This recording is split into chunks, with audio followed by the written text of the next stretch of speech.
여호수아 1장 9절 말씀 읽겠습니다. 내가 네게 명한 것이 아니냐. 마음을 강하게 하고 담대히 하라. 두려워 말며 놀라지 말라. 네가 어디로 가든지 네 하나님 여호와가 너와 함께 하느니라 하시니라. 아멘.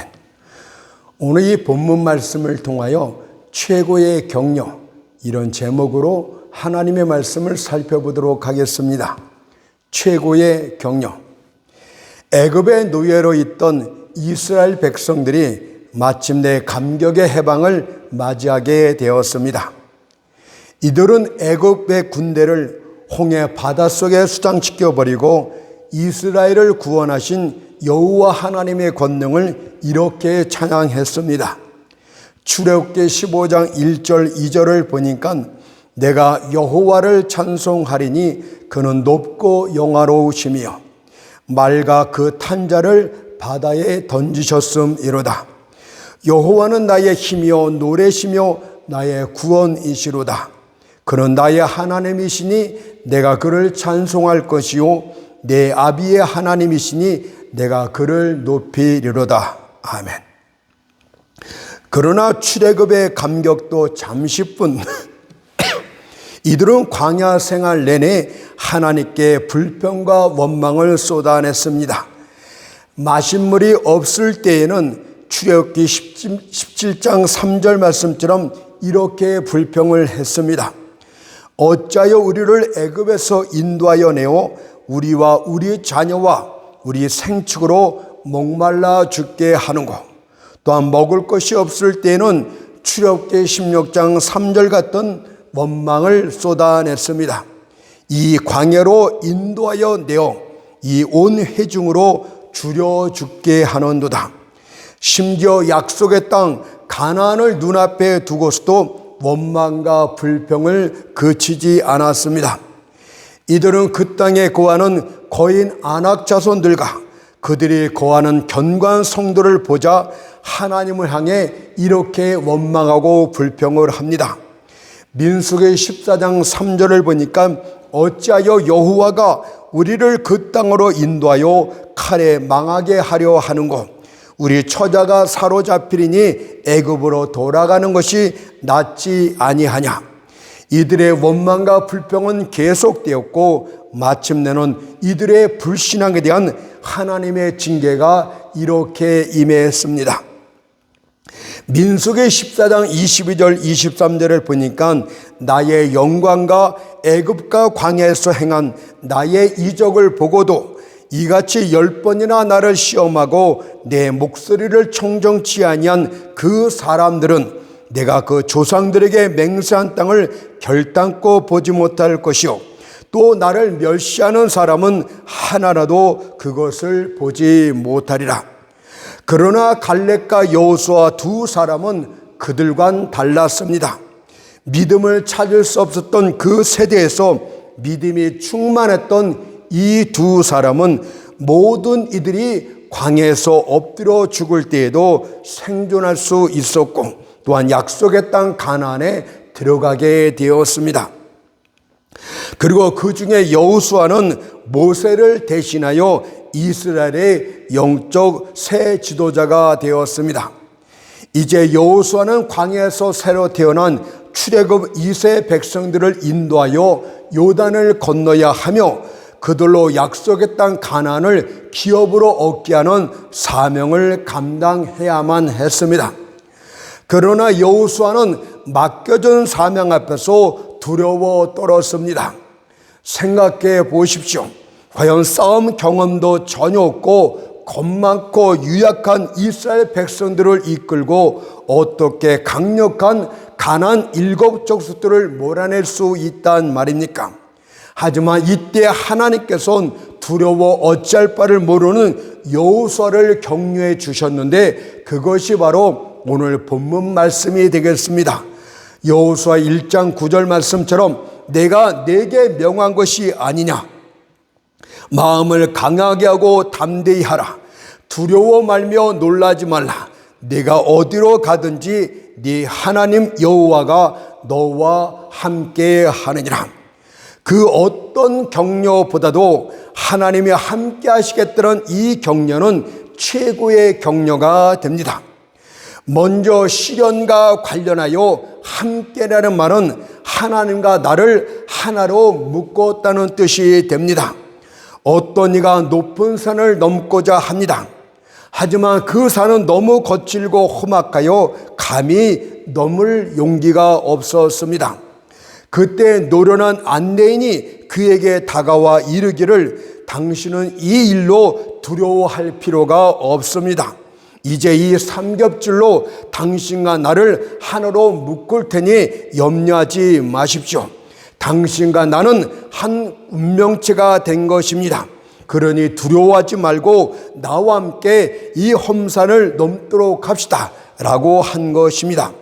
그렇다면 우리 역시도 두려워할 필요가 전혀 없습니다. 과연 전능하신 하나님과 내가 함께 연합해 하나가 되었는데 무엇이 두렵고 무엇이 무섭단 말입니까? 감히 누가 우리에게 출사표를 던질 수 있단 말입니까? 그래서 이사야 41장 10절에서 두려워 말라 내가 너와 함께 함이니라 놀라지 말라 나는 네 하나님의 대민이라고 말씀하고 있는 것 아니겠습니까? 또한 물 같은 시험이나 불 같은 시험을 만났다 할지라도 두려워할 필요가 없습니다. 만일 하나님이 우리와 함께 하시기만 하면 우리는 물 같은 시험 속에서도 침몰되지 않을 것이며 불 같은 시험 속에도 타지 않을 것이기 때문입니다.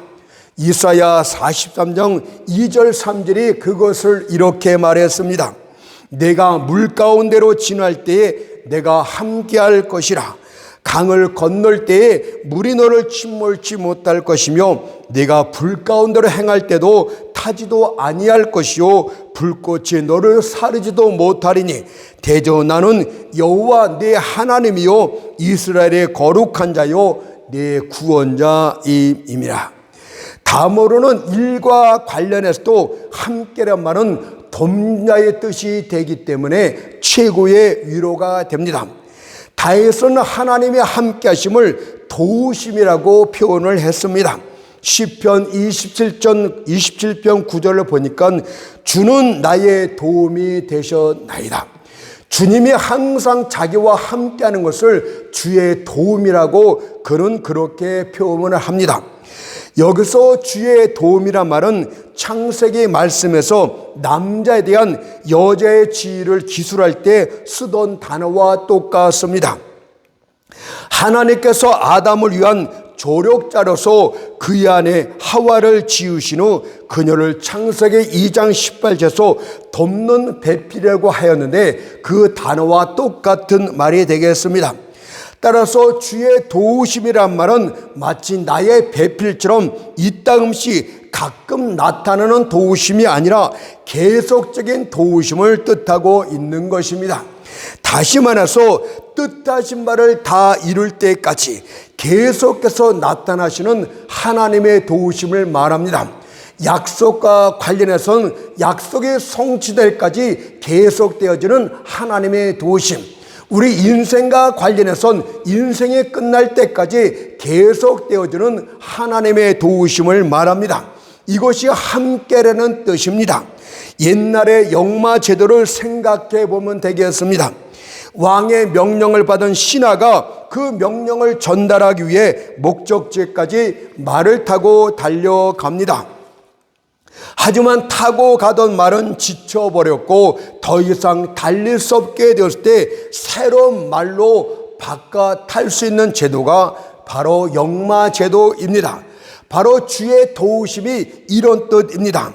맡겨진 사명에 두려워할 필요가 없는 것 아니겠습니까? 왜냐하면 새로운 어려움이 일어날 적마다 새로운 도우심이 있을 것이란 뜻입니다. 이 도움이 끝날 때가 되었습니까? 저 도움이 새롭게 나타날 것입니다. 저 도움이 끝이 나게 되었습니까? 또 다른 새로운 도움이 또 연속해서 여러분에게 임하게 될 것이라는 뜻이 함께라는 뜻입니다. 따라서 하나님이 함께 하시겠다는 이 약속은 시련과 관련해서도 일과 관련해서도 최고의 위로가 되는 것입니다. 그렇다면 여호수아의 경우에는 이 위로가 어떻게 적용될 수 있을까요? 첫째로 이것은 자기 자신과 관련해서 최고의 위로가 될 것입니다. 여호수아는 모세의 시종이었습니다.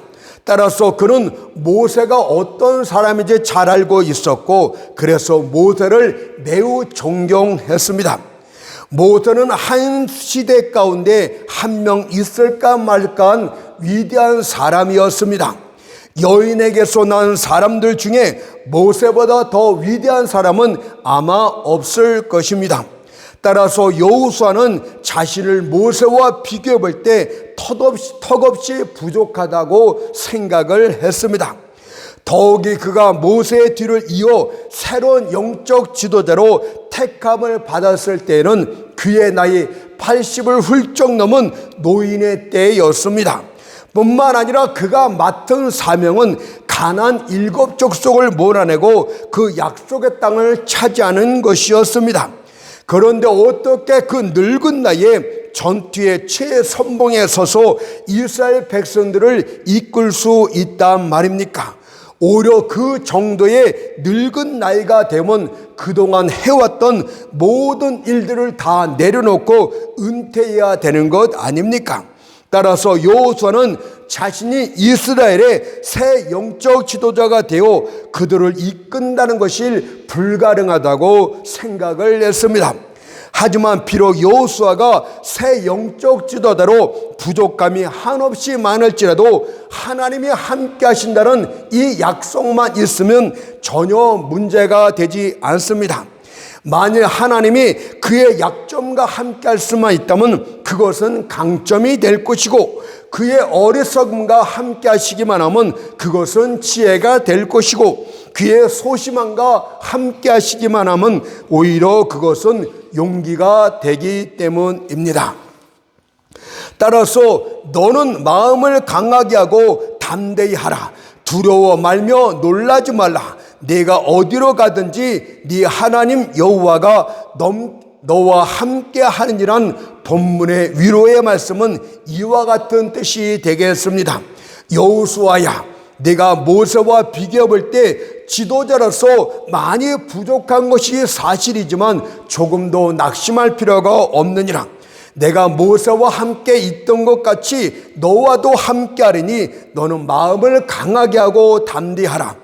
내가 너와 함께 하리니 너는 반드시 가나안 정복이란 이 사명을 완수할 수 있으리라고 약속하시고 위로하신 것입니다.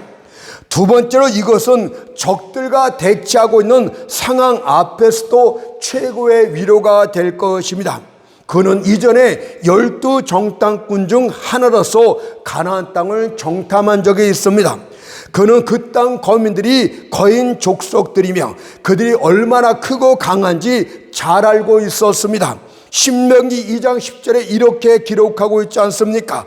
강하고 많고 아낙 족속과 같이 키가 크므로, 게다가 그들은 사납고 호전적이며 또한 그들이 거하는 성읍은 하늘까지 닿을 정도의 높고 견고했으며 그들은 사람들을 공포에 떨게 하는 철병과 무기까지 갖고 있었습니다.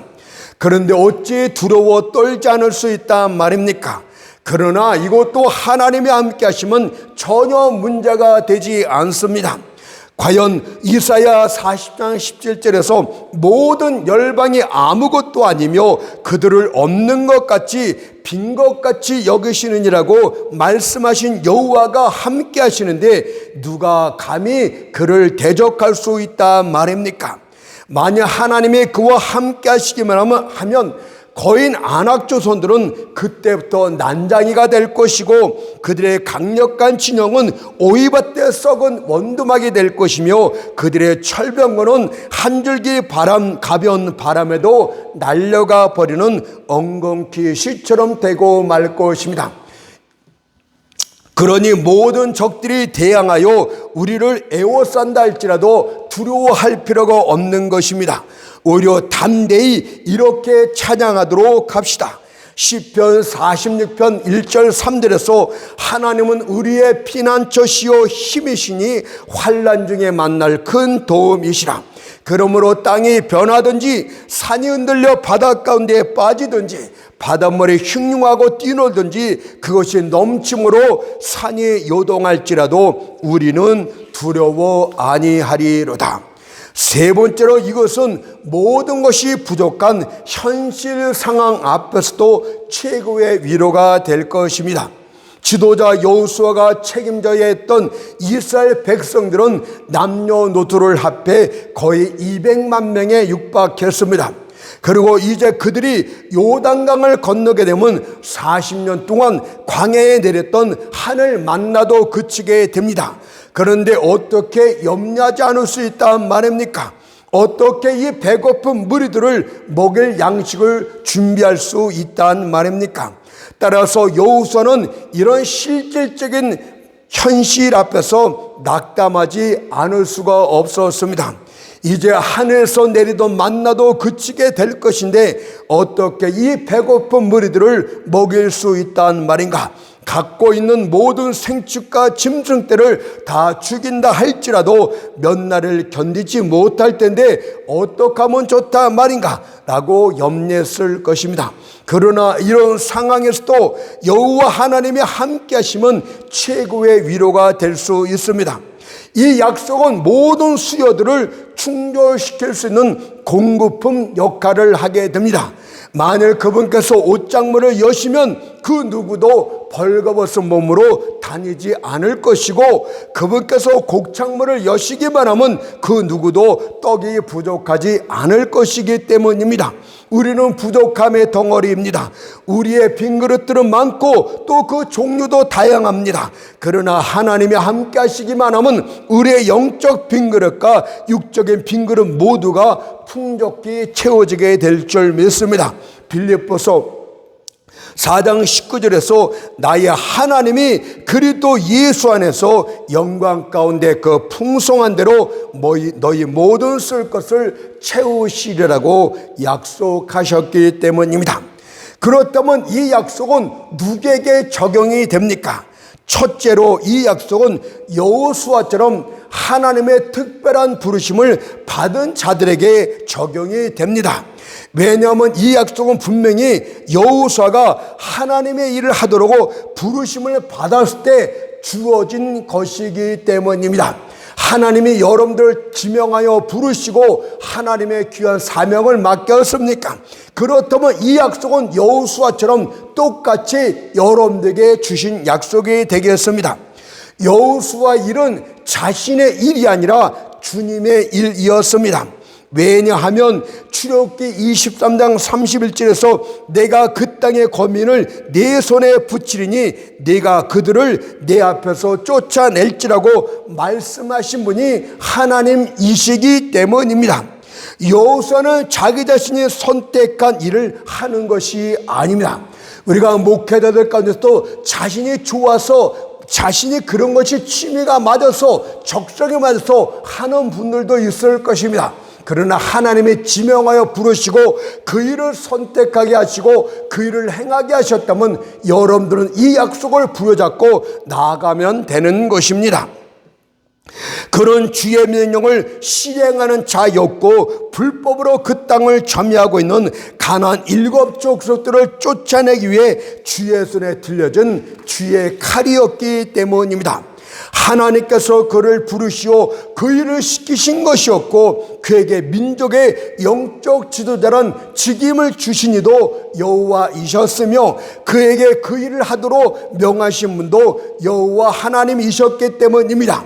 그렇다면 하나님의 일을 위해서 부르심을 받은 목회자들이요, 여러분들은 삼손의 경우를 잘 새겨 들어야 됩니다.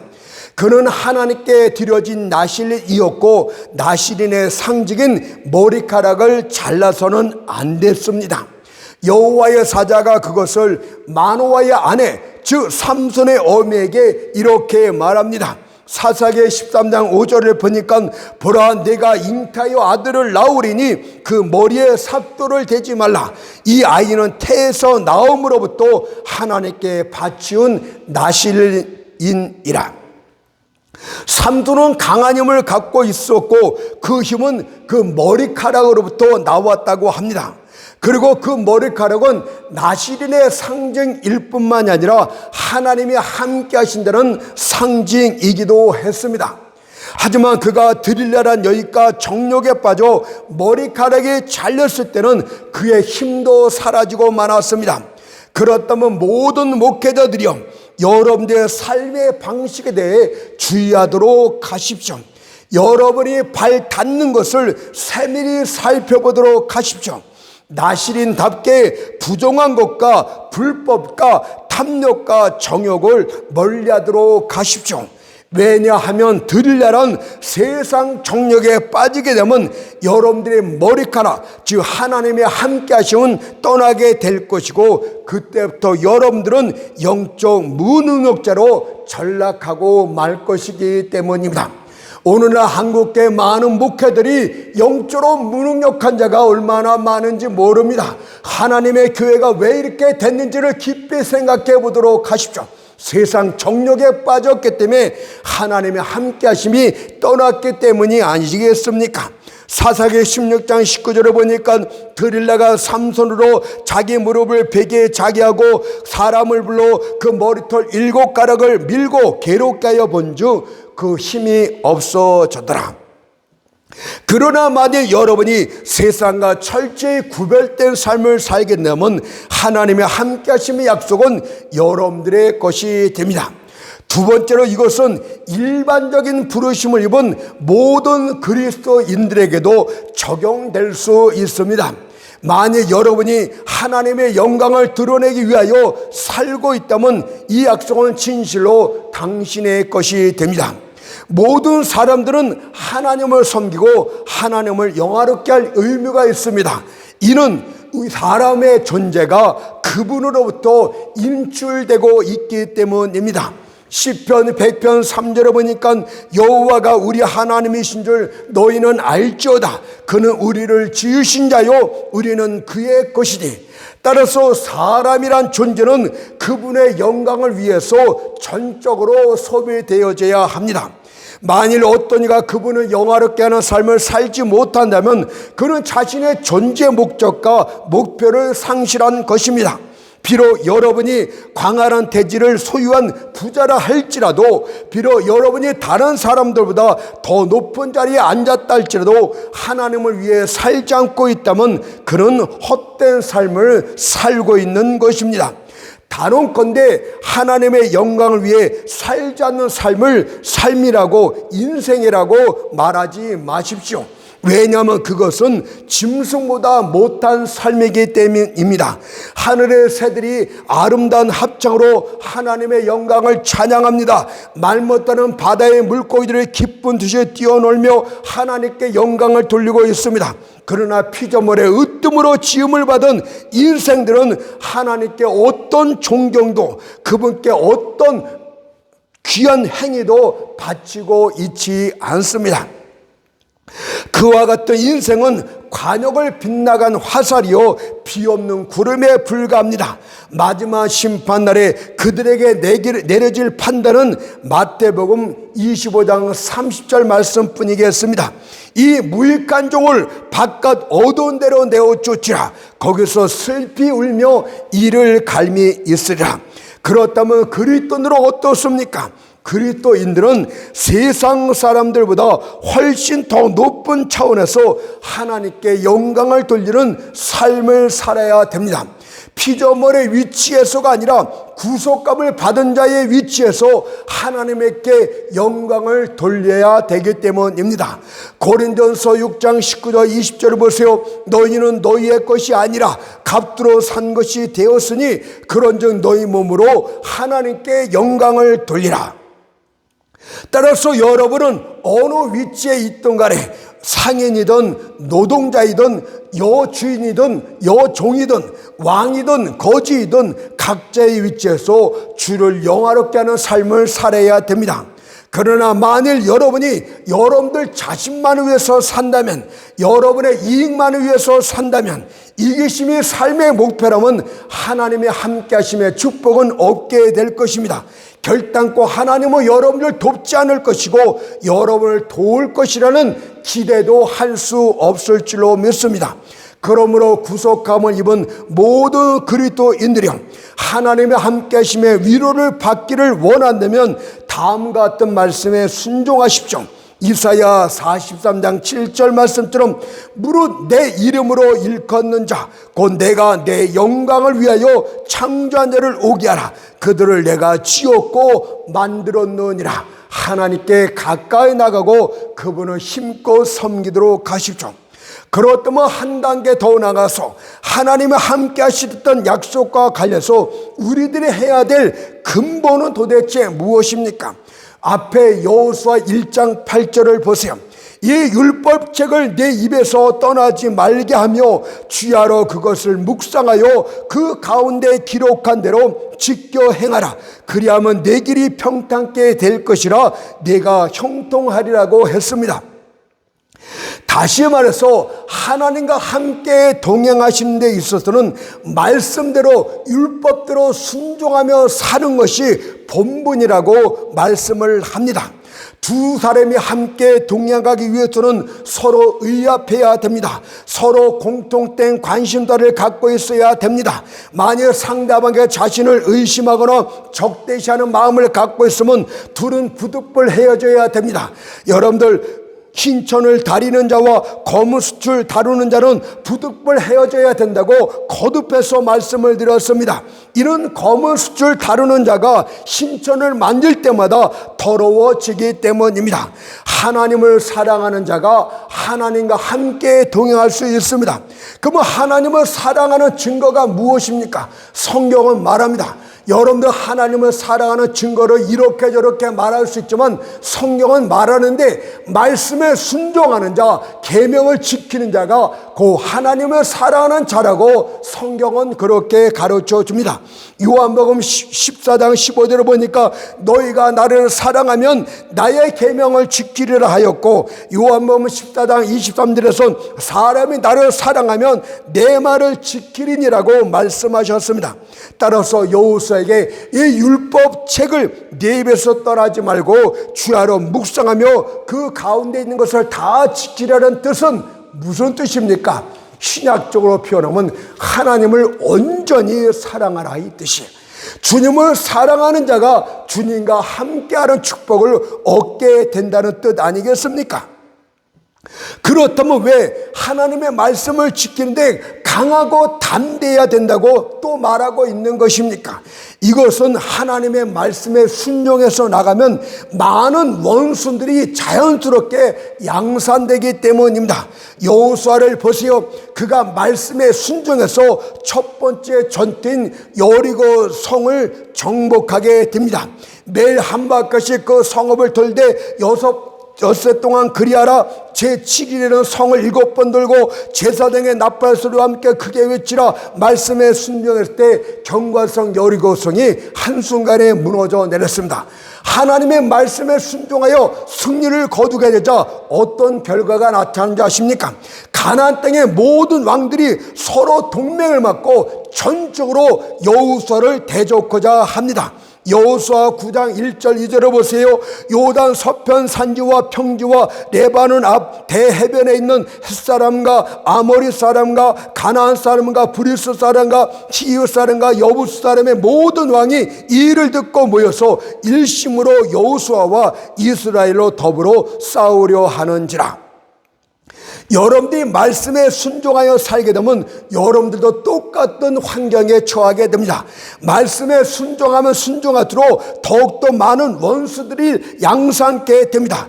만약 여러분이 진실되게 믿는다면, 말씀에 온전히 순종하여 산다면 여러분들은 반드시 모든 지상적인 친구들을 잃게 될 것입니다. 심지어 가족까지도 여러분들의 원수로 돌아서게 될 것입니다. 진리를 위해서 명성과 애정을 잃게 될지도 모릅니다. 그래서 강하고 담대하라고 말씀하고 있는 것입니다. 이런 것들을 잃어버릴까봐, 옛 친구를 잃어버릴까봐, 세상 위로를 잃어버릴까봐 머뭇거리면 하나님과 함께할 수가 없고 말씀에 순종할 수가 없는 것입니다. 그래서 강하고 담대하라. 네가 말씀에 순종하기 위해서는 강하고 담대하라의 뜻이에요. 하나님의 말씀과 사람의 의견은 일치할 수가 없어요. 그런데 하나님도 좋게 사람도 좋게 하는 이런 기독교 방송은 도대체 어디에서 나온 말이란 말입니까? 여러분들, 인간이 좋아하는 그 방향과 하나님이 기뻐하는 방향은 상극이라는 것을 우리는 잊어서는 안 됩니다. 양다리를 걸치고 싶으니까 이런 묘한 말을, 이런 해괴망측한 말들을 만들어내고 있는 기독교 방송을 볼 적마다 우습기 그지없습니다. 그러므로 십자를 지고 하시는 여러분, 바라건대 하늘이 무너져 내린다 할지라도 하나님과 함께하는 것을 택하십시오. 내일 길거리로 쫓겨난다 할지라도 하나님의 편에 온전히 서도록 하십시오. 좋은 일을 만나던 굳은 일을 만나던 가난하던 부유하던 수치를 당하던 존경을 받던 주의 말씀에 순종하며 살도록 하십시오. 그리하면 평생의 형통함에 따르는 복이 있게 될 것입니다. 내가 내게 율법을 다 지켜 행하라. 그리하면 어디로 가든지 형통하리니. 이것은 시편 1편의 복 있는 자의 말씀과 똑같지 않습니까? 시편 1편 1절 3절을 읽어볼게요. 복 있는 사람은 악인의 길을 쫓지 아니하며 죄인의 길에 서지 아니하며 오만한 자의 자리에 앉지 아니하고 오직 여호와의 율법을 즐거워하며 그 율법을 주야로 묵상하는 자로다. 저는 시냇가에 심은 나무가 시절을 쫓아 과실을 맺으며 그 잎사귀가 마르지 아니함 같으니 그 행사가 다 형통하리로다. 똑같은 말 아닙니까? 마지막으로 하나님의 함께 하시는 약속과 관련해서 배제되지 않는 두 가지를 더 살펴보고 이제 마치도록 하겠습니다. 먼저 하나님이 함께 하신다는 약속은 여러분들의 노력을 배제하지 않습니다. 야, 이제 하나님이 함께 하시니까 내 사명은 저절로 될 것이야, 이런 생각을 버리세요. 여러분들은 최선의 노력을 오히려 드려야만 되는 것입니다. 어떤 이들은 말하기를 하나님이 자신들과 함께 하시기만 하면 자신들이 할 일은 하나도 없게 될 것이라고 합니다.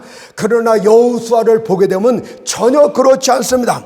그와 그의 군대들은 하나님이 함께 하신다는 이 약속과 함께 그들은 오히려 전쟁터에서 모든 아모리 족속과 헷 족속과 히브 족속과 직접 자기들이 싸웠어요. 자신의 칼을 들고 힘껏 싸웠어요. 마치 하나님이 계시지 않는 것처럼 그렇게 힘을 다했습니다. 여호와 하나님께서는 적들을 여호수아의 손에 붙였습니다. 여호수아는 이 사실을 알고 있지만 그는 마치 홀로 그 일을 완수해야 하는 것처럼 죽을 힘을 다해 싸웠다고 합니다. 그렇다면 여러분들도 마찬가지입니다. 하나님이 함께 하신다는 이 약속은 게으름의 침상이 아닌 것입니다. 발짝만 가만히 끼고 있어서는 안 됩니다.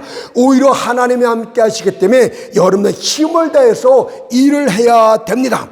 이 약속을 허리에 동이에 맨 채 힘을 다해서 일할 기회로 삼아야 됩니다. 역대상 22장 10절에서 너는 일어나 일하라. 왜요? 여호와께서 너와 함께 계실지어다. 다음으로 하나님이 함께 하신다는 약속은 고난도 배제하지 않습니다. 여호수아가 두 번째 아이성 전투에서 무서운 패배를 당합니다. 왜 하나님이 함께 하시는데 아이성 전투에서 패배했을까요? 여러분, 하나님이 함께 하신다는 큰 약속이 있다 할지라도 여러분들이 하나님의 규례를 지키게 되면 그때는 하나님이 함께 하심의 축복은 사라지고 맙니다. 첫 번째 전투의 전리품, 첫 소산은 하나님의 것이건만 여러분들 아간이 금덩어리와 아름다운 외탄벌을 훔쳤기 때문에 그렇습니다. 아이성 전투에서 패배한 후 여호수아가 하나님 앞에 나아가 슬퍼하면서 어찌하여 우리가 대적들 앞에서 패배하였나이까라고 물었을 때 하나님의 응답이 이와 같았습니다. 여호수아 7장 10절 11절을 보세요.